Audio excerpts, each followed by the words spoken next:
बुद्ध कहते हैं, आप तब तक उस मार्ग पर नहीं चल सकते जब तक आप खुद वह मार्ग नहीं बन जाते।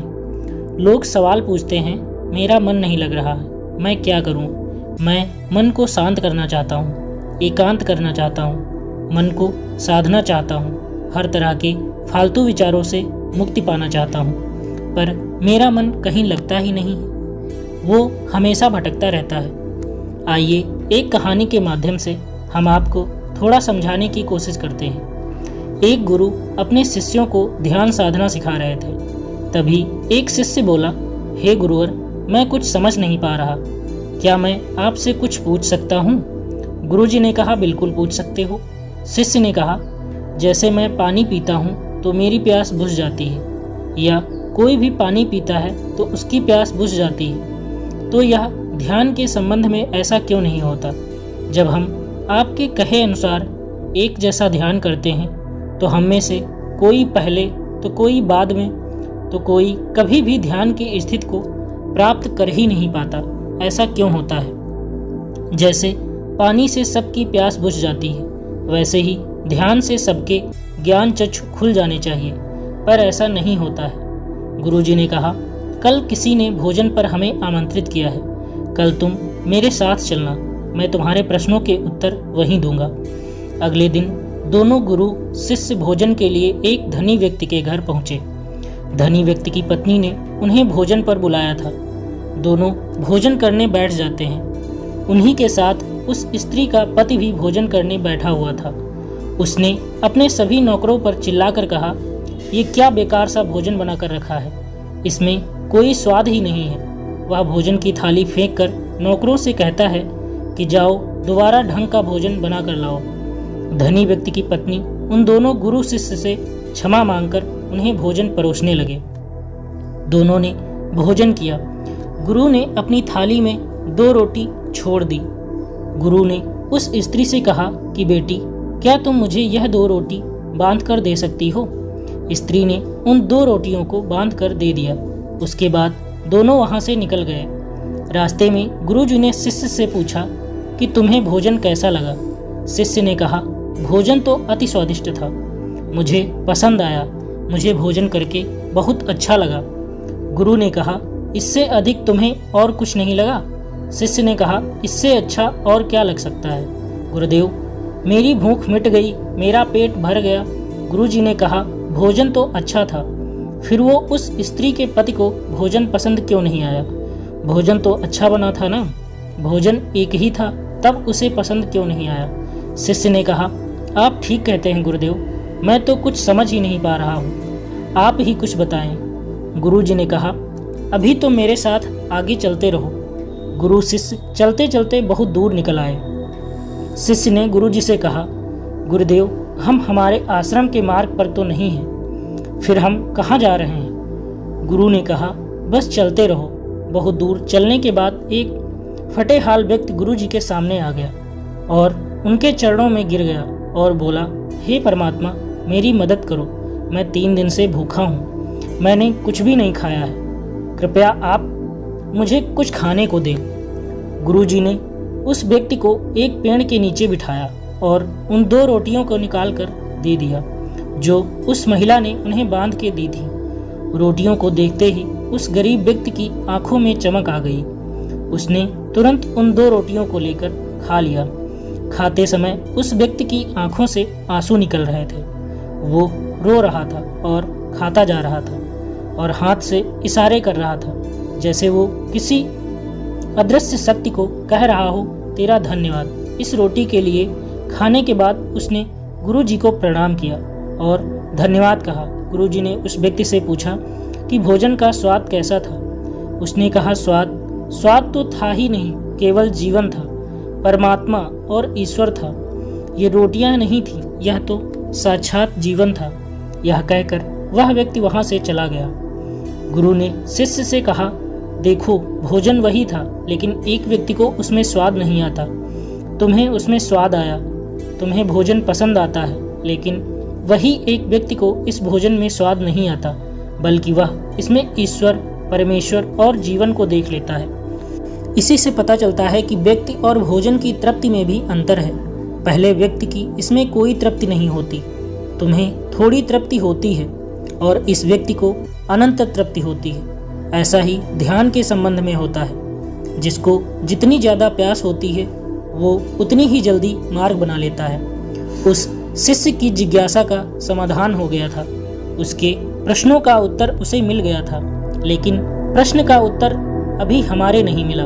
प्रश्न था, मन क्यों नहीं लगता? दोस्तों, जो लग जाए वह मन नहीं है, मन का स्वभाव ही है भावना। जब हमारे पास कोई चीज़ अत्यधिक होती है तब मन उससे भागने लगता है। जैसे उस धनी व्यक्ति का मन जिस भोजन से भाग रहा था, जो उसके लिए आम बात थी, लेकिन जब कोई चीज़ हमारे पास सीमित मात्रा में होती है और हमें मिल भी जाती है तब हमारा मन उससे जुड़ा भी रहता है और हम उस चीज़ की थोड़ी बहुत अहमियत भी रखते हैं। जैसे उस शिष्य का मन जो उस भोजन से थोड़ा बहुत जुड़ा हुआ था, तो उसने उस भोजन के स्वाद को भी जाना, लेकिन जब हमें कोई चीज़ चाहिए होती है और वह हमारे पास नहीं होती तो पहले हमारा मन उस चीज़ के लिए बहुत लालायित रहता है। वह हर हाल में उसे पा लेना चाहता है, लेकिन जब कोई चीज़ प्राणों से जुड़ी हो, जैसे कि वह 2 रोटी, और जब बात प्राणों पर आ जाए तब मन गायब हो जाता है। तब आप स्वाद नहीं देखते, भोजन का प्रकार नहीं देखते हैं, तब आपको सिर्फ भोजन चाहिए होता है। तब आप एकाग्र हो जाते हैं भोजन के लिए। जो मिले उसी में आपको आनंद आ जाता है। स्वाद हो या ना हो, आपके प्राण अंदर तक उसे स्वीकार कर लेते हैं। और यह तब होता है जब मन नहीं होता। हम हमारे मन को लगाने की बहुत कोशिश करते हैं। कुछ पढ़ाई में लगाने की कोशिश करते हैं तो कुछ अपने काम में लगाने की कोशिश करते हैं, लेकिन आपने देखा होगा कि मन कहीं नहीं लगता और यह लग भी नहीं सकता, क्योंकि इसका किसी चीज़ में लगना है ही नहीं, बल्कि इसका काम है आपको भगाना इधर से उधर। एक चीज़ आपको मिली तो दूसरी चीज़ पर ले जाना, दूसरी चीज़ आपको मिली तो तीसरी चीज़ पर ले जाना। मन संतुष्टि को नहीं जानता, वह केवल पाना जानता है, पाने के बाद भूल जाना जानता है। जो मिल गया उसे छोड़ देने की आदत होती है, जो छूट गया उसे फिर से पा लेने की आदत मन की होती है। अपनी ज़िंदगी के पिछले हिस्से को देखें और जानें कि क्या आपका मन कहीं लगा है, कहीं रुका है, जब वह केवल आपको अभी तक भगा रहा है। अब सवाल आता है कि अगर मन का काम भगाना ही है या फिर भागना ही है, तो क्या जिंदगी भर हम भागते ही रहेंगे? क्या हम कहीं रुकेंगे नहीं? ध्यान से देखो तो जिंदगी ऐसी ही है। जन्म से लेकर मृत्यु तक इंसान भागता ही रहता है, कभी किसी चीज़ के पीछे तो कभी किसी दूसरी चीज़ के पीछे। लेकिन फिर भी कुछ इंसान अपवाद हो जाते हैं, फिर वह रुक जाते हैं, भागना बंद कर देते हैं। तब चीज़ें उनके पीछे भागती हैं, वह किसी चीज़ के पीछे नहीं भागते। इसका सबसे बड़ा उदाहरण स्वयं गौतम बुद्ध। हम आम लोग कैसे अपने जीवन में ठहराव ला सकते हैं, कैसे हम अपने जीवन में एकाग्रता ला सकते हैं, कैसे हम अपने जीवन में अपने मन को अपने आप नियंत्रित करने से रोक सकते हैं। और इसका एक ही रास्ता है, वह है ध्यान। ध्यान व्यवस्था लाता है, मन भागता है। ध्यान ठहरा बुलाता है, लालच देता है। ध्यान लालच को देखने की दृष्टि देता है। मन कहता है दूसरी चीज़ को पकड़ लो।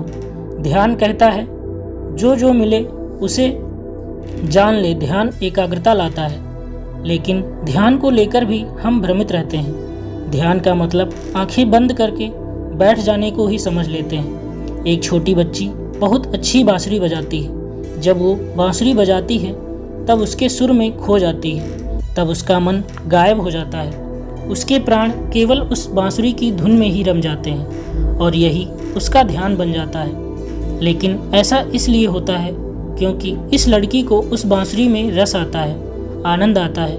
यही उसकी प्रकृति है। वो वही कर रही है जो वो हो सकती है। एक अध्यापक है, जब वो अपने छात्रों को पढ़ाता है तो उसमें खो जाता है। वो अपने प्राणों से उस पढ़ाने का आनंद लेता है, उसमें रुचि है उससे। यही उसकी प्रकृति है। जब वो पढ़ रहा होता है तब उसके मन में कोई हलचल नहीं होती। वह तब ना तो भूतकाल की बात सोचता है और ना ही भविष्यकाल की। वो केवल वर्तमान के क्षणों में ही रहता है और यही उसका ध्यान है। जो व्यक्ति जो है, अगर वो वही होने लगे तो उसमें स्वतः से ही ध्यान घटित होने लगता है, वो एकाग्र होने लगता है। लेकिन जब व्यक्ति कुछ होने की कोशिश करता है तो उसका मन हावी होने लगता है, एकाग्रता टूट जाती है और तब हम भागते रहते हैं, सब कुछ पा लेते हैं, तब भी सोचते हैं कि कुछ रह गया है और ये अधूरापन कभी पूरा नहीं होता, क्योंकि जो आप हो सकते थे, जो आपकी प्रकृति थी, वो आप नहीं हुए, बाकी सब कुछ हो गए। ऐसे ही आप हमेशा अधूरे रह जाते हैं, तब मन कहीं नहीं लगता। मन की प्रकृति ही लगने की नहीं है, जो लगता है वह एकाग्रता है, वह ध्यान। और जहाँ आपको एकाग्रता मिल जाए, समझ लेना वही आपके लिए बना है, जिस पर चलकर आप संपूर्ण हो सकते हैं। दोस्तों, आपने इस कहानी से क्या सीखा हमें कमेंट करके ज़रूर बताएं, और अगर आपको ये कहानी अच्छी लगी हो तो हमारे चैनल को सब्सक्राइब करें। धन्यवाद।